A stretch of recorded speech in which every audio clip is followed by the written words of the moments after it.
پھر نیوم اور اس کے بعد کتیوم یعنی کہ شاعرانہ کتب۔ اور ہم اس کو مزید آسان کرتے ہیں، ہم کہتے ہیں کہ پرانا عہد نامہ 3 حصوں پر تقسیم شدہ ہے: ماضی کی خبر، حال کے تجربات اور مستقبل کی خواہشات۔ اور ماضی کے متعلق 17 تاریخی کتب ہیں، اور مستقبل کے متعلق 17 نبوتی کتب ہیں۔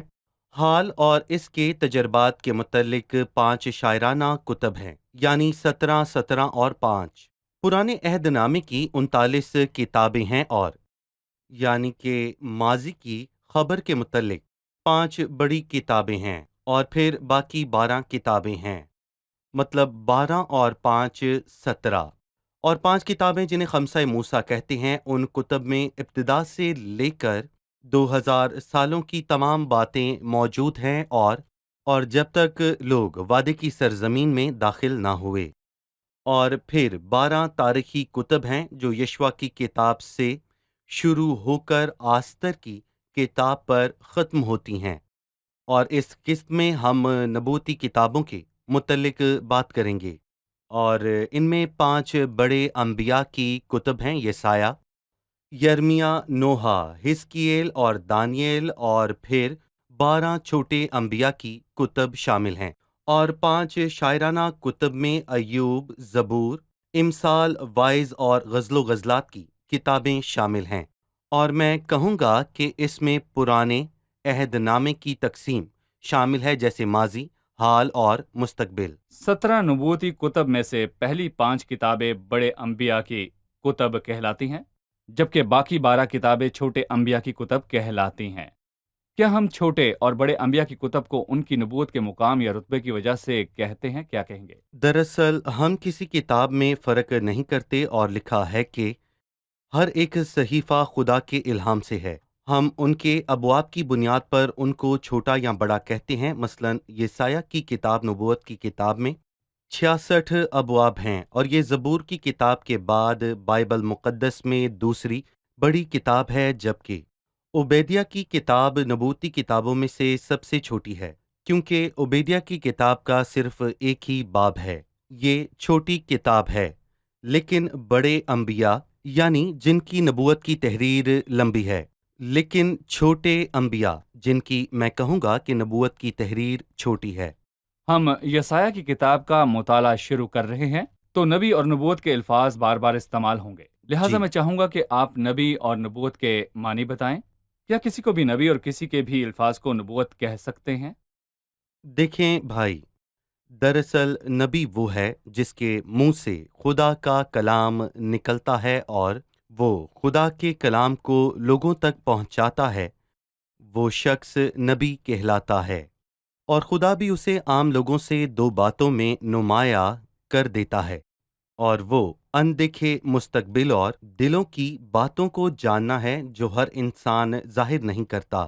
سو نبی وہ ہوتا ہے جو وہ باتیں کرتا ہے جو لوگ نہیں کرتے۔ اور میں یہ کہوں گا کہ انبیاء میں یہ 2 خصوصیات پائی جاتی ہیں کہ وہ بول کر لوگوں کے دلوں کی باتوں کو بیان کرتے ہیں، اور ہمیں بول کر مستقبل کے متعلق بتاتے ہیں، جن میں دیندار مبارک ہوگا مگر شریر کی عدالت ہوگی۔ ہم یہ مطالعہ اس لیے کرتے ہیں کہ بائبل مقدس کی باتوں کو سمجھیں اور سمجھا سکیں۔ لکھا ہے، جو میں کہتا ہوں اس پر غور کر، کیونکہ خداوند تجھے سب باتوں کی سمجھ دے گا۔ لہٰذا نبوتوں کو سمجھنے کی کنجی کیا ہے؟ نبوتی کتب اور نبوتیں پرانے عہد نامے کے بڑے حصے کو ظاہر کرتی ہیں۔ ہم جانتے ہیں کہ بہت سے ایماندار نبوتی کتب کو نہیں پڑھتے۔ کچھ ایماندار نبوتی کتب کو پڑھتے ہیں، پر ان کو قدیم لوگوں اور کلیسیا کے درمیان فرق معلوم نہیں ہوتا، یعنی وہ نبوت کی اہمیت سے واقف نہیں۔ سو ہم کون سی کنجی حاصل کریں تاکہ ان نبوتی حصوں کو سمجھ سکیں؟ دیکھیں، جیسا کہ آپ نے کہا کہ بہت سے لوگ نبوتی کتابیں نہیں پڑھتے، اور یہ ان کا نقصان ہے۔ پطرس نے کہا، ہمارے پاس نبیوں کا وہ کلام ہے جو زیادہ معتبر ٹھہرا، اور تم اچھا کرتے ہو جو یہ سمجھ کر اس پر غور کرتے ہو کہ وہ ایک چراغ ہے جو اندھیری جگہ میں روشنی بخشتا ہے، اور اس کا مطالعہ نہ کرنا ایماندار کے نقصان کی بات ہے، کیونکہ میں کہوں گا کہ وہ خدا کے قیمتی کلام کے اس شاندار حصے کا مطالعہ نہیں کر پاتے جو سچ میں افسوسناک ہے۔ چلے آئے ہم اس کو آسان بناتے ہیں، کیونکہ یسایہ کی کتاب نبوتی کتب میں سے سب سے عظیم ہے، اور اس نبوتی کلام کا مرکزی موضوع مسیح ہے، اور میں کہوں گا کہ اس میں مسیح کی بات دو پہلوؤں سے ہوئی ہے، اور اس میں مسیح کے دکھ اور مسیح کے جلال کا واضح ذکر اس کے ہوا جلال ہے۔ کا ذکر ہے۔ اور پطرس نے اپنے پہلے خط کے پہلے باب میں کہا، انہوں نے اس بات کی تحقیق کی کہ مسیح کا روح جو ان میں تھا اور پیشتر سے مسیح کے دکھوں کی اور ان کے بعد کے جلال کی گواہی دیتا تھا، وہ کون سے اور کس وقت کی طرف اشارہ کرتا ہے، ایک چیز۔ اور دوسری بات کہ پرانے عہد نامے میں کلیسیا کا ذکر کہیں نہیں ملتا، اور لوگ غلطی کرتے ہیں۔ دیکھیں، کچھ لوگ یہ کہتے ہیں کہ نئے عہد نامے میں کلیسیا موجود ہے تو پھر پرانے عہد نامے میں بھی ہوگی، تو ان کا یہ خیال افسیوں کے تیسرے باب کے مکاشفہ سے تضاد ظاہر کرتا ہے۔ کلیسیا ایمانداروں کی جماعت ہے، اس کا تعلق مسیح سے ہے، وہ خدا کی کلیسیا ہے، بالکل، کوئی یعنی عمارت کہ نہیں۔ کلیسیا سے مراد عمارت نہیں بلکہ ایماندار ہیں، ایمانداروں کی جماعت جو پینتیکوست پر موجود تھی۔ اور کچھ لوگوں کا خیال ہے کہ وہ آدم، حابل اور ابراہام کے ایام سے موجود ہے۔ مسیح کا بدن، حقیقی ایماندار، مطلب کہ وہ ایماندار جو آج کے دور میں موجود ہیں اور کلیسیا کا حصہ ہیں۔ مسیح کا وہ بھید جو اور زمانوں میں بنی آدم کو اس طرح معلوم نہ ہوا تھا، جس طرح اس کے مقدس رسولوں اور نبیوں اور روح میں اب ظاہر ہو گیا ہے۔ پرانے عہد نامے میں کلیسیا، یا میں کہوں گا کہ ایمانداروں کی جماعت موجود نہ تھی جو مسیح پر ایمان لائے اور روح القدس ان میں بسے۔ اور میں یہاں کہوں گا کہ دوسری چیز، نبوت کو سمجھنے کے لیے ہمیں یہ بات بڑی اچھے طریقے سے سمجھنی ہوگی کہ نبوتوں میں تاریخی فاصلہ موجود ہے۔ یسایہ 61ویں باب میں مشہور نبوت ہے۔ جب مسیح نے عبادت خانہ میں اس کو پڑھا تو آیت کے درمیان سے مسیح نے شروع کیا، آخر کیوں؟ کیونکہ اس کا دوسرا حصہ اب تک مکمل نہیں ہوا۔ ہمیں اس آیت کے بارے میں بتائیے۔ یسایہ 61 میں لکھا ہے کہ خداوند کا روح مجھ پر ہے، اور اسی لیے اس نے مجھے غریبوں کو خوشخبری دینے کے لیے مسا کیا ہے۔ اس نے مجھے بھیجا کہ قیدیوں کو رہائی اور اندھوں کو بینائی پانے کی خوشخبری دوں، اور کچلے ہوئوں کو آزاد کروں، اور خداوند کے سال مقبول کی منادی کروں۔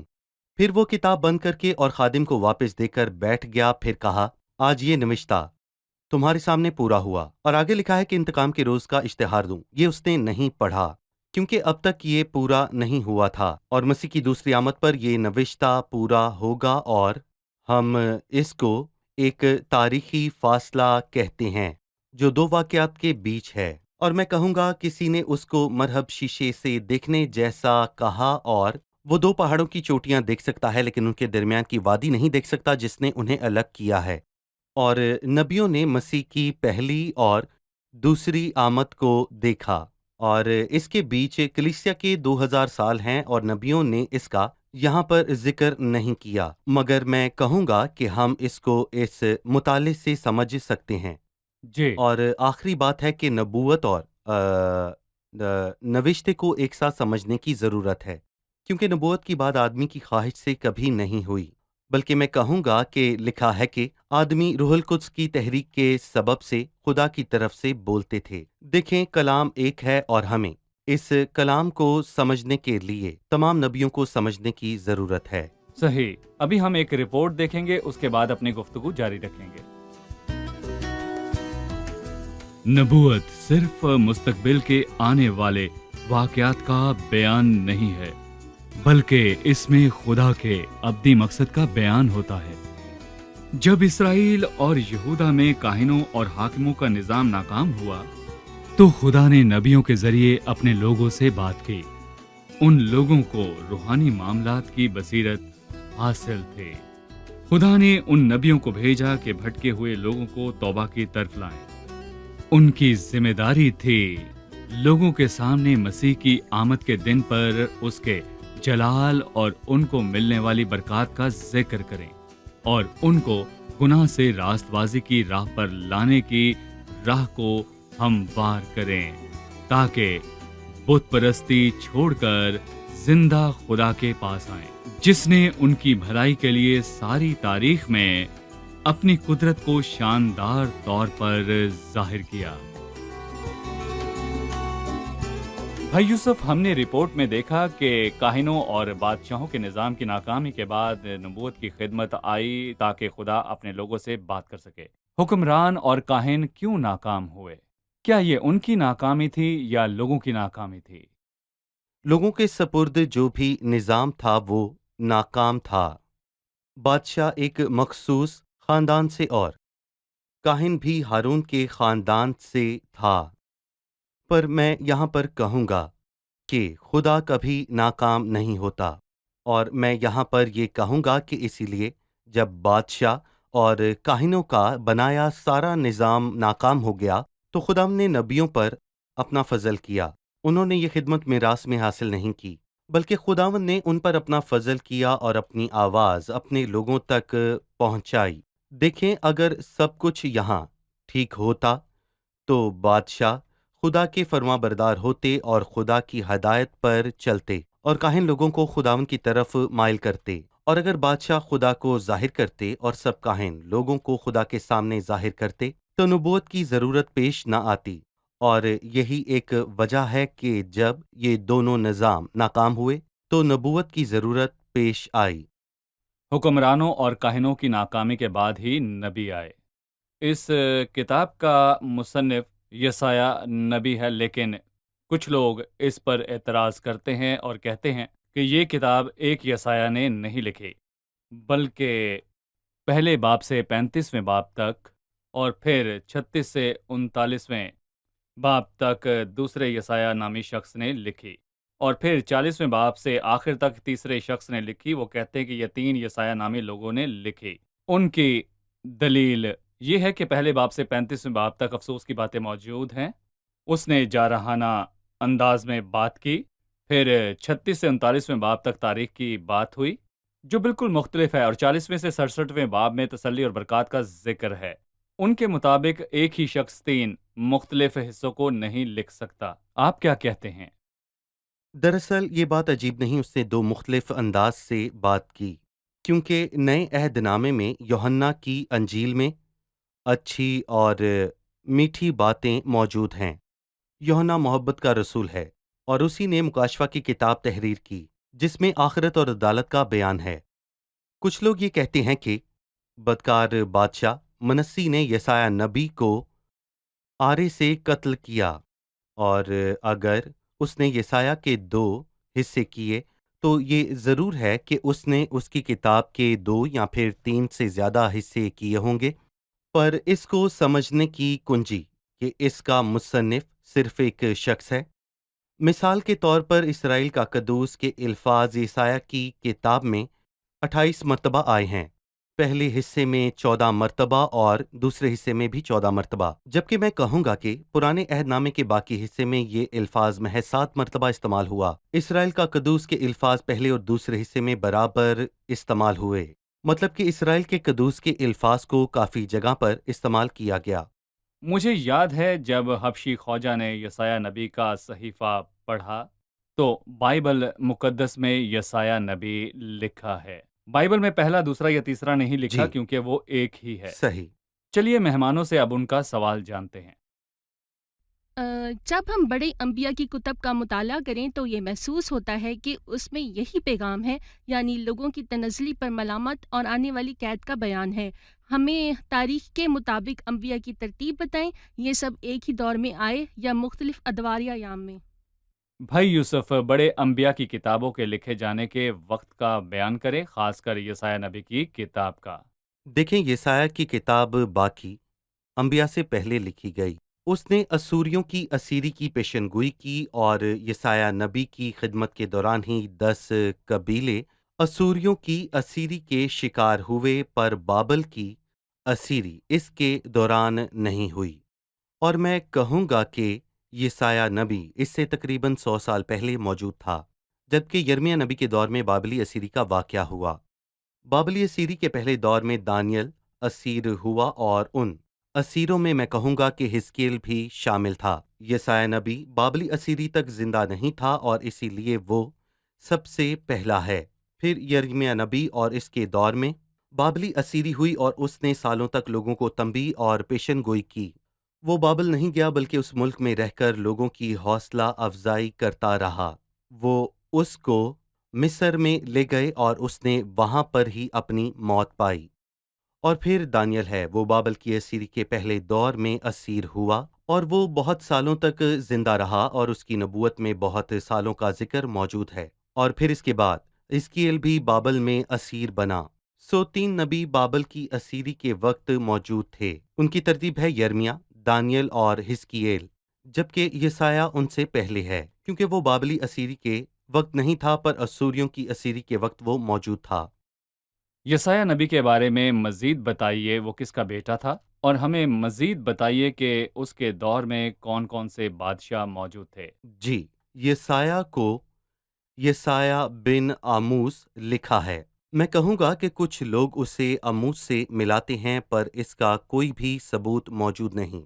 دراصل وہ شہر کے اشرافیہ میں سے تھا اور وہ اپنے لوگوں کے بیچ مہذب تھا، اس لیے اس کی تحریر میں بھرپور اور کثرت بھری ہے۔ وہ فلسفی اور شاعرانہ تھا اور اس کتاب کے کئی حصوں میں اس کا استعمال ہوا ہے، اور یہ پرانے عہد نامے کی سب سے بہترین کتب میں سے ایک کتاب ہے۔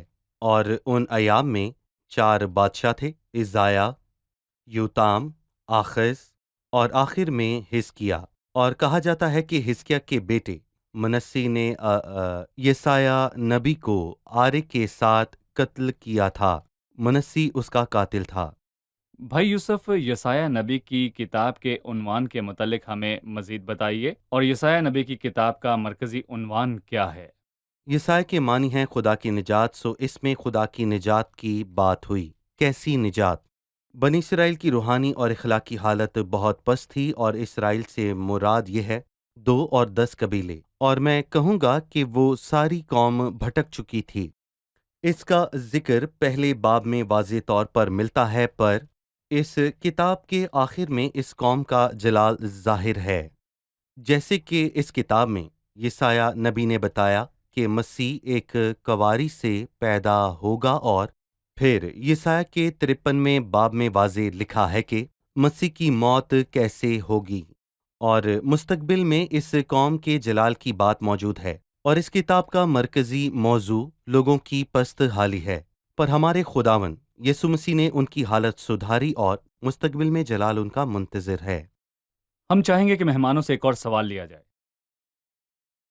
اس کتاب کے مطالعہ کے لیے ہمیں اس کی تقسیم بیان کریں۔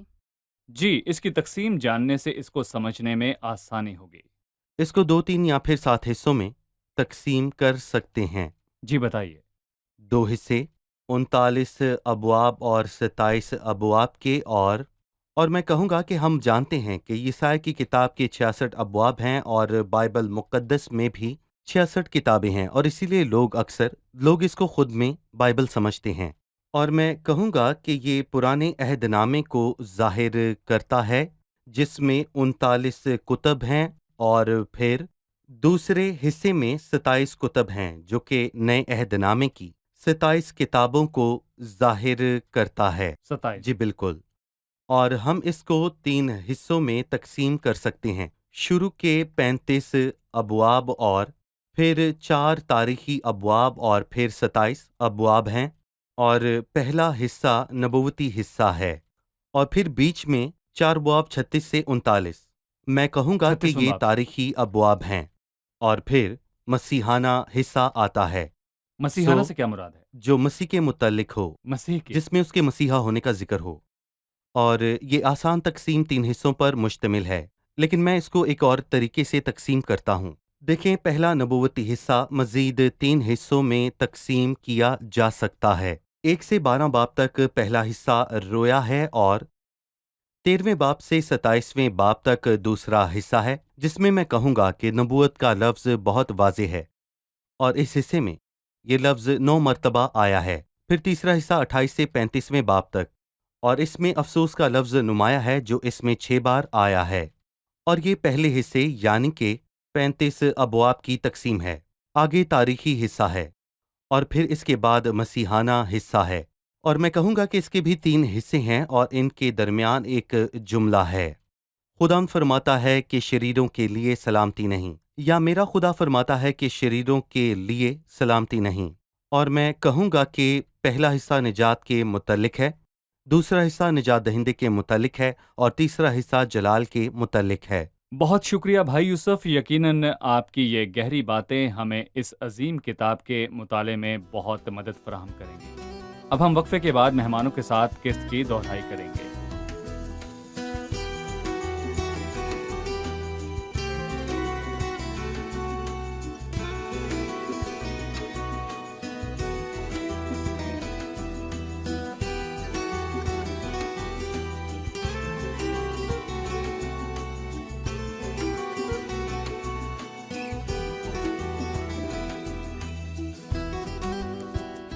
خوش آمدید۔ آج آپ نے کیا سیکھا؟ کیا یہ آسان تھا؟ میں آپ سے 3 آسان سوالات پوچھوں گا اور بھائی یوسف ان کے جوابات کا جائزہ لیں گے۔ پہلا سوال، پرانے عہد نامے کے کتنے حصے ہیں اور اس میں نبوتی کتب کس جگہ موجود ہیں؟ پرانے عہد نامے کے 3 حصے ہیں، توریت یعنی 5 موسیٰ، نویین جس میں 5 چھوٹے اور 12 بڑے انبیاء کی کتابیں ہیں، اور کتویم جو توریت اور نبوتی کتب کے علاوہ ہیں، اور یسایہ نبی کی کتب بڑے انبیاء کی کتب میں سے ایک ہے۔ ٹھیک ہے، آپ کا کیا خیال ہے بھائی؟ بڑے انبیاء کی کتابوں میں سے یسایہ نبی کی کتاب بڑی ہے۔ جی، یسایہ کی کتاب بڑے انبیاء میں سے پہلی جی کتاب ہے۔ بالکل۔ ٹھیک ہے، ہم جانتے ہیں کہ یسایہ نبی کی کتاب نبوتی کتب میں سے ایک ہے۔ اس نبوت کو سمجھنے کا طریقہ بتائیے۔ میں کہوں گا اس کو سمجھنے کے لیے 4 نکات ہیں۔ پہلا نکات، نبوت میں مسیح، اس کے دکھوں اور اس کے آنے والے جلال کی بات ہے۔ دوسرا، پرانے عہد نامے کی نبوت میں کلیسیا موجود نہیں۔ ہمیں افسیوں کے 3 باب سے یہ سمجھ آتی ہے، لکھا ہے مسیح کا وہ بھید جو اور زمانوں میں بنی آدم کو اس طرح معلوم نہ ہوا۔ تیسرا، اور زمانوں میں بنی آدم کو اس طرح معلوم نہ ہوا۔ جی ٹھیک ہے، ان پیشن گوئیوں کے بیچ میں تاریخی فاصلہ ہو سکتا ہے، جیسے یسایہ 61ویں باب میں موجود ہے۔ کسی پیشن گوئی کو سمجھنے کے لیے اس کو مکمل طور پر سمجھنا ضروری ہے، یعنی ان سب کو اکٹھا پڑھیں اور ایک ساتھ سمجھیں۔ اب میں آخری سوال پوچھوں گا، یسایہ نبی کی کتاب کتنے حصوں میں تقسیم شدہ ہے؟ اس کو 2 یا 3 یا 7 حصوں میں تقسیم کرتے ہیں۔ بائبل مقدس کی کتابوں کے شمار کی طرح اس میں 66 ابواب ہیں۔ اس کو 39 اور 27 باب 2 حصوں میں تقسیم کرتے ہیں۔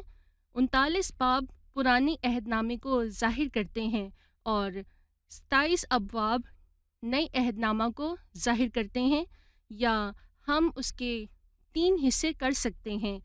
پہلے 35 باب نبوتی ہیں، پھر 4 تاریخی ابواب اور 27 ابواب جن میں مسیح کی بات ہوئی۔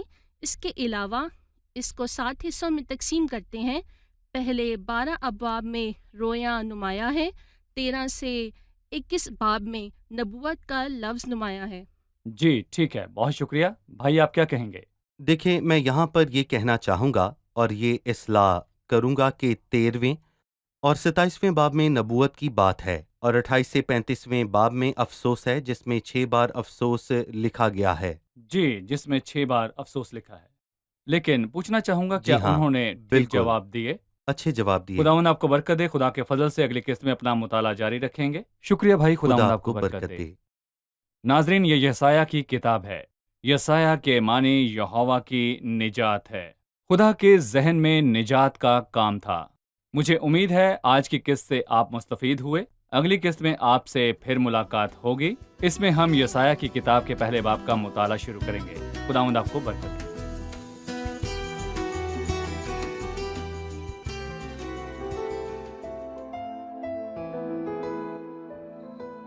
تیرا کلام رہے گا قائم، پہاڑ جب نہ رہے خدایا، تیرے منہ کی ایک بات بھی ٹلے گی نہ، چاہے کچھ بھی ہو۔